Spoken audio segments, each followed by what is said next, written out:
Hi, my name is Elijah Jackson, and this is my fifth speech on the book Catching Fire, which is part of the Hunger Games series.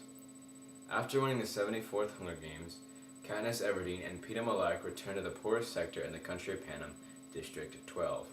Immediately after their return, they start preparing for their victory tour, which is a tour to congratulate them and so they can go thank those districts for their participants in the games. In the midst of preparation, President Snow visits Katniss with some bad news. First, he is angry with her because of her actions from the last Hunger Games. And not only that, but because of her actions from the last Hunger Games, she's inspired a rebellion within the districts. President Snow wants this to stop and needs her to do something about it. So then he sends her off to finish the victory tour. The first stop on the victory tour is District 11, the home of Katniss's deceased friend in the games, Rue. During the ceremony, Katniss delivers a brief speech, and after her speech is done, there's an elderly man that whistles to her and gives her a symbol like this to appreciate her and to give her thanks and to tell her that and to offer thanks and their blessings toward her for protecting Rue. But to Katniss's horror, the old man is executed after he has done this and the two others that participated. Katniss was taken away, screaming for them to let him go, but they were executed. So Katniss and Peeta travel the rest of the 12 districts in the capital, hoping to calm the rebellion and settle the fighting between President Snow and Katniss.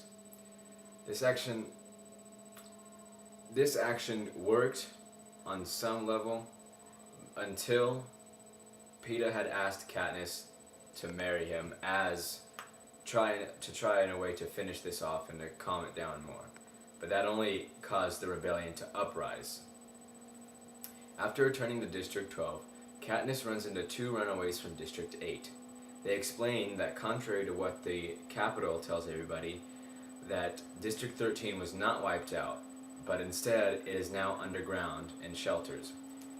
Later, it is announced that for the 75th Hunger Games, 24 victors from the previous games will be chosen to compete.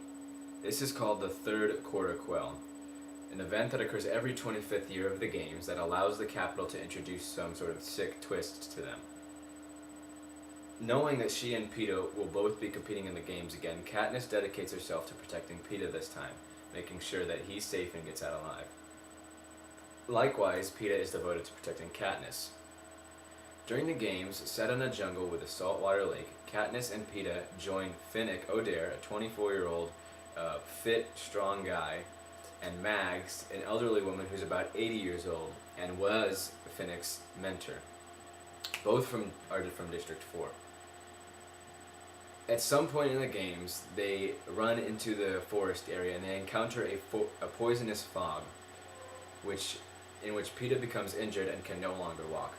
In order to save Peeta, Mags sacrifices herself and runs into the fog. After Mag's death, Katniss, Peeta, and Finnick join forces with Joanna Mason, a sarcastic enough and cruel victor from District 12, and Beetee and Wiress, an older couple from District 3, who are said to be geniuses when it comes to electronics. Wiress soon proves her genius by revealing to Katniss that the arena is arranged like a clock. At different times during the day, one arena or one part of the arena will have some sort of deadly action, like a flood or the poisonous fog. Brutus and Anabaria, the last remaining two tributes from District 2, are still roaming around, and so in a plan to kill them, Beetee and Wiress come up with electricity running into the water, because they know that Brutus and Anabaria know about the clock arrangement as well. So at a certain time, actually at midnight, a lightning bolt will strike the top of a tower, and Beetee and Wiress decide to use that to their advantage. Running the electricity into the water by a wire, they plan to execute Brutus and Anabaria. But their plan fails, and it is thwarted. So, in the whole scramble and fighting of all this, Katniss instead directs the lightning force at the force field around the arena. thereby destroying the arena and putting her in temporary paralysis and causing her to faint. When Katniss wakes up, she is being transported to District 13, joined by Finnick, Beetee, and her mentor, Haymitch Abernathy.